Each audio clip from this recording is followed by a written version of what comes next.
ছেলে ছিল। রাস্তায় রাস্তায় ঘুরত, দোকানে হাত পাতত, কিন্তু কেউ এক মুঠো খাবারও দিত না। খিদের চোটে পেটে হাত দিয়ে জঙ্গলের পথে হাঁটছিল, হঠাৎ রাস্তার মাঝে চকচকে কয়টা টাকা দেখতে পেল। সে টাকাগুলো হাতে নিয়ে মালিকের জন্য দিন থেকে রাত অপেক্ষা করল, কিন্তু টাকার মালিক আর এলো না।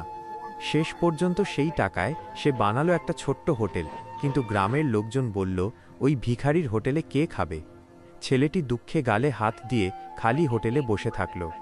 একদিন এক ভিখারি এসে বলল, বাবা, আমি খুব ক্ষুধার্ত, একটু খেতে দেবে? ছেলেটি খুশি হয়ে বলল, আপনি আমার প্রথম খদ্দের, বসুন, আপনাকে খেতে দেই।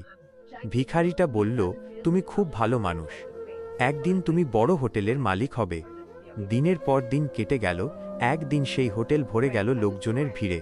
ছেলেটি আনন্দে সবাইকে খাওয়াতে লাগল। সে অনেক টাকা রোজগার করল, ঘরবাড়ি বানালো, তবুও গরিবদের জন্য খাওয়ার ব্যবস্থা রাখল।